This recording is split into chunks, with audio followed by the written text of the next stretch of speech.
You want to support Roland Martin Unfiltered? Be sure to join our Bring the Funk fan club. Every dollar that you give to us supports our daily digital show. There's only one daily digital show out here that keeps it black and keep it real as Roland Martin Unfiltered. By going to RolandMartinUnfiltered.com, you can make this possible. The fundamental problem the Democrats have right now is you've got all these folks who are running for president. Now you might have a 24th person jump in, the guy who was the governor of Montana, even though Chuck Schumer would love for him to run for the U.S. Senate there. Beto O'Rourke is lagging in the polls big time. They would have loved for him to run against John Cornyn next year for the United States Senate. Stacey Abrams announced that she was not running for U.S. Senate. People really wanted her to seek the U.S. Senate position in Georgia as well. You've got candidates there in Colorado and others. Democrats actually could have a good chance at retaking the Senate by having strong candidates, but hell, they all want to be president. Well, on that point, exactly. I've been making this point for weeks. Let's understand that since 1900, only 4 elected presidents haven't been reelected. Only 4. And 2 of those were because of third-party challengers. That was Taft and H.W. Bush. 2 of those were because of a failing economy, Hoover and Carter.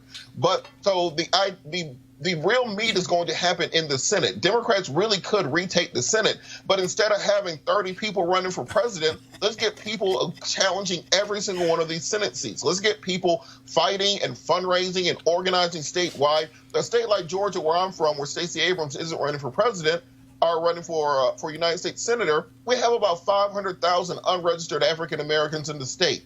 Take the time between 2018 and 2020 to get as many black folks registered, as many young people registered as possible, and then get your candidates out there and run on a platform that can win. It seems like they don't want to win. It seems like they don't want to actually be able to govern, because regardless of who the Democratic nominee is, regardless if they're elected, if Mitch McConnell has a 60-vote majority in the Senate, you're not getting anything done, including Supreme Court, including judiciary, including regulations. You'll be a one-term, neutered, lame dunk president from the minute you're elected. That's where the real meat and potatoes happens at. Well, joined by Avis Jones DeWeever, leadership strategist. Avis, I want to ask you this question. Over the weekend, I saw a story where several CBC members were quoted as saying they would love a Biden-Kamala Harris ticket. I tweeted this before we came on the air, that to me, it is an abomination for any member of Congress to be commenting on a presidential ticket when, first off, Joe Biden there's not been one debate, not one vote has been cast. Joe Biden has not earned the nomination. Senator Kamala Harris has not lost the nomination. And so why in the hell is it this whole discussion now about, well, she would make a great vice presidential candidate, when the fact of the matter is, yes, Joe Biden is leading in early polls. This is May. A whole hell of a whole lot could happen over the next 6-7 months where this whole thing could be flipped. Yeah, absolutely. I mean, it's the poverty of low expectations. I mean, and I say that because, as you mentioned, Kamala's not running for vice president. That's right. She's running for president. And it's really a little condescending, I would argue, to sit here, because people were doing the same thing with Stacey, too. Why isn't it, well, hey, wouldn't it be great to have a Biden-Abrams ticket? And she came out and said, hey, I'm not running for second place. You know, so it really is condescending. It's not strategic. But let's also think historically speaking, right? So when President Obama was first running as senator, the CBC wasn't behind him. He had to prove it. And that's fine. Every candidate has to prove it, right? He proved it by winning the first primary. Well, no, he had some CBC members who were backing him. But not the vast majority. And here's the deal, though. Because CBC members had long-time relationships with Hillary Clinton. Absolutely. Hell, the reality is the majority of the black voters weren't even polling in his favor. So, you know, we're very early in this process right now. We have plenty of time. And I have to agree with the previous sort of argument that I think this is just absolutely ridiculous that the Democrats are not being strategic and thinking, why is everybody and their mama running for president? No, actually they are. No, seriously. Senator Chuck Schumer and Tom Perez are. The problem is you got all these arrogant white guys who all think they can be president, Cleo. And look, we're already seeing Beto O'Rourke is talking about restarting his campaign. Dude, you on the cover of Vanity Fair. You got all this coverage, and you're hovering around 2%. How about this is the reality? Sorry, you ain't it. This guy from Montana, He's trying to hop in. I'm like, really? Where the hell are you coming from? And then we get this whole idea of, which I still believe it is insulting, okay, electability. Because this whole notion that, well, look what happened to Hillary, a woman can't beat Trump. Trump only won by 77,000 votes. He lost the popular vote. A woman did beat Trump. Right, but that Trump is in office, given the kind of person Trump is, which is kind of a child in chief, he has lowered the maturity level of the culture of the presidency. So people are like on the high school or junior high school field with their marbles. Everybody wants to play marbles. Everybody wants to get in there. And it's become, from my perspective, almost an adolescent joust as opposed to a serious strategy to win the White House in powerful ways. Because you mentioned earlier, both of you and Robert both mentioned about how the Democrats are not stepping up. Well, somebody needs to ask them, why are you not stepping up? You know, what's going on? Ask whoever's... They all actually, I'm telling you, all these white guys actually think they could be president. Well, why shouldn't they? Senator, He's been president. Senator Chuck Schumer has been, he leaned on O'Rourke. Don't run for president, run against Cornyn. He did. He leaned on this guy in Montana. He's leaned on the guy in Colorado. I mean, he's like, and they they're want sitting white there. men to run. They want white men to run. Right, and which brings me, Rob, I want to bring this up. So Politico has this story up right now. It's called The Epitome of Privilege. Booker supporters seethe over Buttigieg mania. The two presidential contenders boast some of the same credentials, so why is Mayor Pete getting all the attention? Now, first of all, Robert, let's just be real clear, okay? Media loves new, okay? Here you got a mayor of a small city who's gay, who's married, and he speaks, I don't know how many languages. Media loves what's new. So this is no shock. But here's the flip side, and I ain't got no problem saying it. Senator Cory Booker has not elevated his game. That's true. Well, on that point, I agree with you completely. And this whining to the refs thing, and I'm sorry about your Houston Rockets, but what they did the first game was whine to the refs. Robert, who's your team? Man, we rebuilding. Robert, who's your team? Here we go. Robert, who is your team? Atlanta Hawks. Did y'all make the playoffs? No, we ain't made no Shut playoffs. the hell up then. But we digress. Yeah, you're right. I advise you, don't bring up the Rockets if your punk-ass team did not make the playoffs. Now move along. The point is, go ahead. It's your fault, the point Robert. is, when you have Cory Booker whining to the refs, talking about privilege, and why ain't you paying more attention to me? On the policy front, Elizabeth Warren is killing the whole field. Right. On the excitement front, you got Mayor Pete killing the field. There's no mandate for Cory to run. There's no constituency behind him. I don't know what his true issues are that he's running on. I should be his natural demographic that he's appealing to. I can't tell you nothing about him. But the fact is, there's still 8 white guys who are polling lower than him. So instead of crying and whining about white privilege and why do they like Buttigieg, figure out what you can do to set yourself apart from the rest of the field and quit trying to work the refs. That's what you think he's doing. Well, here's the deal. I do concur with the amount of attention these white boys are getting over women in the race. If you look at, absolutely. Elizabeth Warren is dropping policies like Tupac was dropping mixtapes. I mean, it's just constant. And so, yeah, Harris is trying to vie for it as well. And again, because we have to also understand the dynamics here. And that is what you have here. You got mostly white boys who are in media. Most of the people who cover politics are white boys. Okay, that's what's going on here. So we can't just deny the reality of what's happening here. But I think we have to be real about what we're facing here in terms of media. And yeah, Buttigieg is getting all this attention. I don't understand why. And sure, he's out there raising money. But again, getting lots of attention is one thing.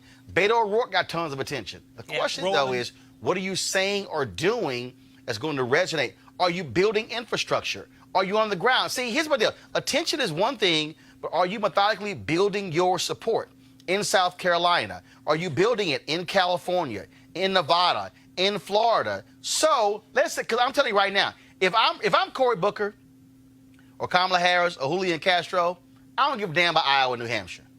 I don't. Damn. No, I don't give a damn. Because the reality is... Didn't they help Obama? Huh? Didn't they help Obama? Well, no. First of all, 2008 was totally different. So let me walk folks through. Here's the deal. True. So 2000, so I was 90% white. New Hampshire is about 94% white. The reality is that's not how you're gonna win. Okay. So second of all, I can also concede those states. By the time Iowans vote in the first caucus, California would have already started early voting. So if you're running, you can say, you know what, y'all can spend all your time in Iowa. I'm gonna go over here. And then you can look. I remember the year Rudy Giuliani ran, and of course he waited till Florida. It was the dumbest decision in the world. But this year the rules are totally different because of how they moved up. And so the old rule of when Iowa set the stage, or sets the next stage up, even for Obama, that's now out. That's now out because how the rules have been changed. Where really the first, I dare say, 6 to 8 states will determine who stays in the game. So you can pretty much skip Iowa and New Hampshire. You can focus on California, Nevada, South Carolina, and still do well. However, Iowa, pardon me. However, I can't talk. Iowa helped to determine the relevance of the black candidate because they're majority white, and they supported the black candidate. And that shifted people's perspective on the Congress, on everything. But also, there's some black people running now, too. No, you're very true. But Iowa also made a difference because it exposed Hillary Clinton as vulnerable. He beat her in Iowa. That's right. That was also the dynamic there that I think that was different. So I get that. I'm just saying, as I look at coverage, as I look at how folks are paying attention, at the end of the day, if I'm Senator Cory Booker, I'm not bitching and moaning about coverage. I'm building infrastructure. Better be building it. I'm building ground game. Because you can't get a single vote based upon a newspaper article. Right. If I got ground game, I can beat all your glorious coverage. Here's the thing. If I was him and any of them, and Kamala and any of them, listen, don't worry about Buttigieg, whatever his name is. But here's the thing. It's a grand opening, grand closing situation. Because the minute he gets to South Carolina, his ass is going to be off he's just going to be gone. He's going to be gone. He has some serious problems with his constituency because they are overwhelmingly white. Black folks don't know him, and what we do know about him, we don't like. I mean, there's just one problem after the other with him. This issue of the All Lives Matter thing, which he now claims he didn't understand what that means. Yes, I don't believe that. The issue, his boo? Remember his boo? I don't know about the boo. That wasn't get the black vote. But the issue with when he fired the black sheriff, for example, and all of the cover-up that's going on right now in terms of the tapes in his own administration, the degree to which the black community in his own city don't like him. And are polling against him because they said that he has done nothing for them. In fact, their economic situation is worse than it has been previously. But here's the piece where we are, Robert. It's real simple. The first debate isn't until next month. I mean, here's the deal. If you're Senator Cory Booker, go into that first debate, kill it. Game changes. Go to the second debate in July, kill it. Game changes. I got to remind people, Obama was down 20-plus points to Hillary Clinton in August of 2007, and it wasn't until there was a debate that I believe was in October of 2007, where Hillary Clinton screwed up the question related to driver's licenses for undocumented workers, and that was the opening, where the crack was open, that Obama was able to get into and then be able to bring those numbers down. As late as August, he was down 20-plus points. It's way too early for all this nonsense. Robert, final comment on this. Well, not just that. Booker's competition isn't Buttigieg. Booker's competition is Kamala Harris, because one of them has to win South Carolina to have a compelling case going into Super Tuesday. And thus far, Kamala has smoked Cory in every turn. At that bar hearing, Cory Booker looked like he was holding Kamala's purse next to her. He needs to make sure that he can stand up and can make a compelling case for himself. Otherwise, he's running to be Kamala Harris's attorney general, not to be the next president. Well, here's the other deal. Again, very simple. The reality is this here, and I keep trying to explain to people this here. I'm tired of all these fools out here who act as if black people don't know what the hell they're doing. Black people are some of the smartest voters in the world. Black folks want to see Trump lose. Early polling right now shows Joe Biden with a commanding lead in South Carolina. Why? Because of African Americans. We have to understand that how black voters in 1984 weren't caught up in Run Jesse Run. Black folks love Reverend Jackson. They couldn't stand Ronald Reagan. Who do they support? Walter Mondale. Same thing happened in 1988. Remember the year 2004? Former Senator Carol Moseley Braun and Al Sharpton, they both ran. Black folks don't give a damn about neither one of them. Not one. I remember betting Keith Cleanscales, who then was the CEO of Vanguard Media.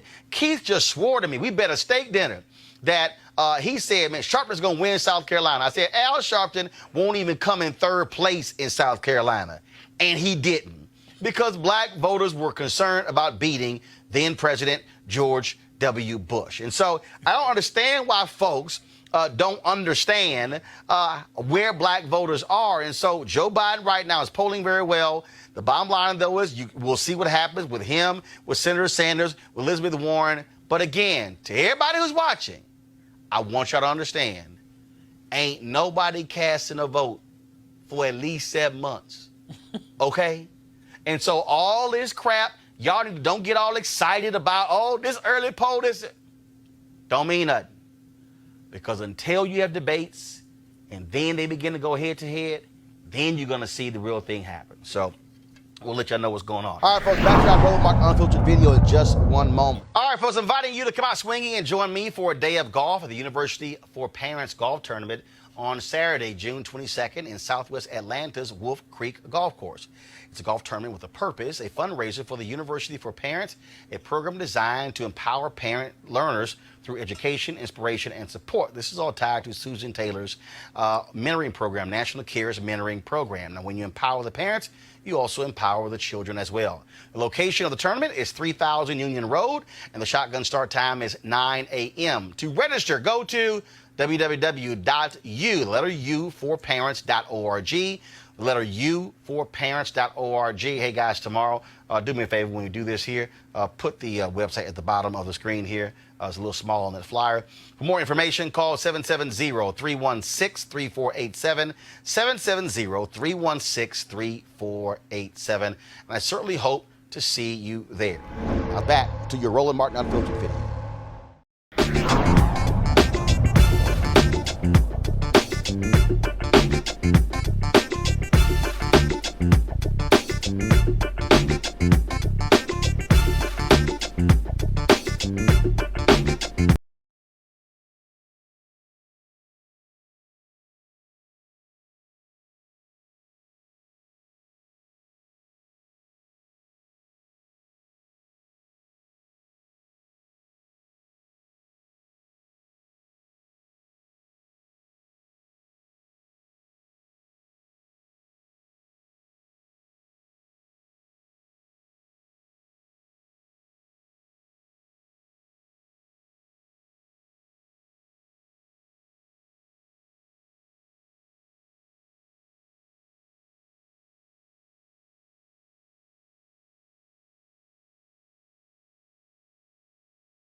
Hey, the Texas ACLU and the Texas Civil Rights Project have joined attorney Kim Cole in getting her efforts to get a new trial for Crystal Mason. Crystal, of course, was a black woman sentenced to 5 years in prison for illegally voting for violating her parole. Now, remember, she served the violating her parole on the state level, but voting illegally on the she violated her parole on the federal level. She is in a halfway house, but she still is facing the 5 years on the state level. Crystal and her attorney will be joining us right here, Roland Martin Unfiltered, on Wednesday. All right, folks, going to a break right now. We come back. We're going to talk about New York City. Finally, the cop who killed Eric Garner facing a hearing. I'll tell you all about it when we come back on Roland Martin Unfiltered. You want to check out Roland Martin Unfiltered? YouTube.com/Roland S. Martin. And subscribe to our YouTube channel. There's only one daily digital show out here that keeps it black and keep it real. It's Roland Martin Unfiltered. See that name right there? Roland Martin Unfiltered. Like, share, and subscribe to our YouTube channel. That's YouTube.com/Roland S. Martin. And don't forget to turn on your notifications so when we go live, you'll know it. You want to support Roland Martin Unfiltered? Be sure to join our Bring the Funk fan club. Every dollar that you give to us supports our daily digital show. There's only one daily digital show out here that keeps it black and keep it real. It's Roland Martin Unfiltered. Support the Roland Martin Unfiltered daily digital show by going to RolandMartinUnfiltered.com. Our goal is to get 20,000 of our fans contributing $50 each for the whole year. You can make this possible. RolandMartinUnfiltered.com. All right, folks, inviting you to come out swinging and join me for a day of golf at the University for Parents Golf Tournament on Saturday, June 22nd in Southwest Atlanta's Wolf Creek Golf Course. It's a golf tournament with a purpose, a fundraiser for the University for Parents, a program designed to empower parent learners through education, inspiration, and support. This is all tied to Susan Taylor's mentoring program, National Cares Mentoring Program. Now, when you empower the parents, you also empower the children as well. The location of the tournament is 3000 Union Road, and the shotgun start time is 9 a.m. To register, go to www.u4parents.org. The letter U4parents.org. Hey, guys, tomorrow, do me a favor when you do this here. Put the website at the bottom of the screen here. It's a little small on that flyer.